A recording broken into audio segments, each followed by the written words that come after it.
What is inflation? To get some basic understanding of this process, let's imagine the most primitive world possible, which has only two things existing: apples, let it be 10 of them, and money, let's say 5 coins. How many apples in such a world one coin would be worth? Easy enough. It's 2.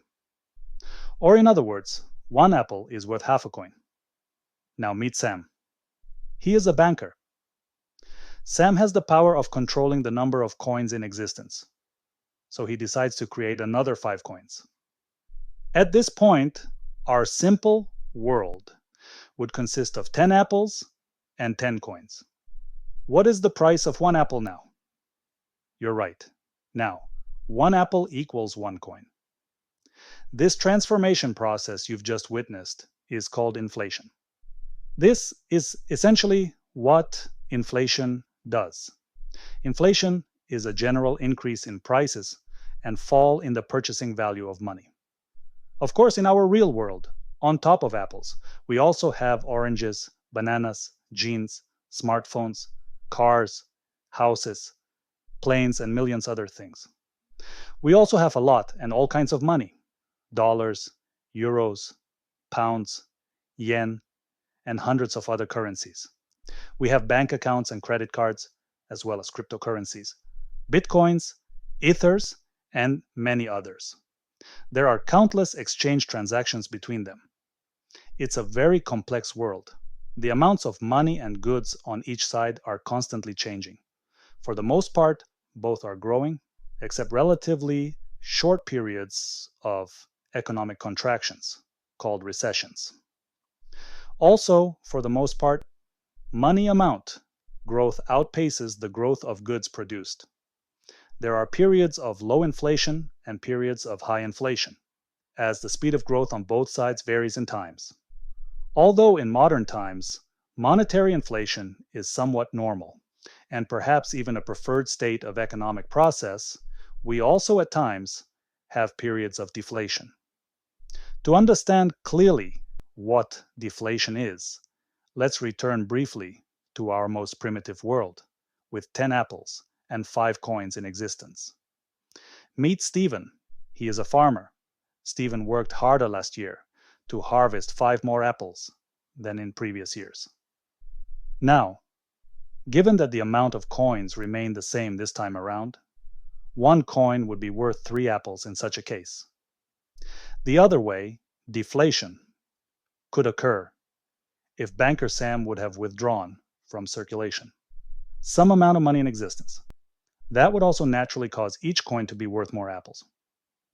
Deflation is a general decline in prices for goods and services, while purchasing power of money increases.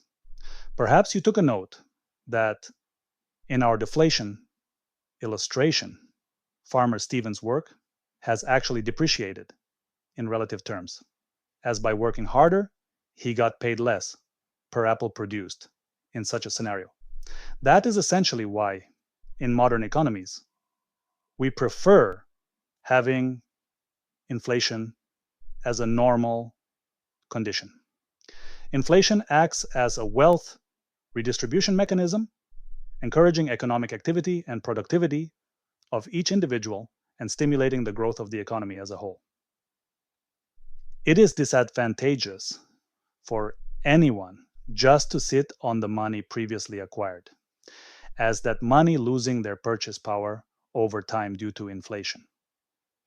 One needs to stay economically active, working, producing, and/or investing their previously earned money to remain wealthy, even more so, to grow their wealth.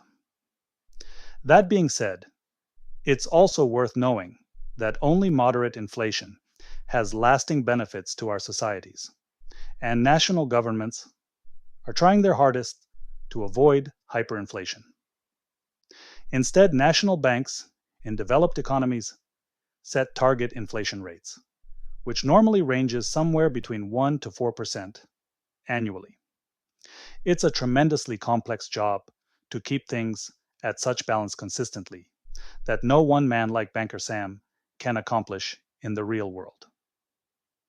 Generally speaking, in modern states, The function of controlling money supply on one side is delegated to the country's central bank, and the range of powers and tools of control over goods and services produced is in the hands of the executive government, such as cabinet of ministers. In formal terms, the central bank is responsible for the monetary policy, while the government is overlooking fiscal policy. We will take a closer look at those terms in one of our upcoming videos. Till then, thank you for watching and stay smart. Like and subscribe. Make sure to hit that bell icon to get notified when we post.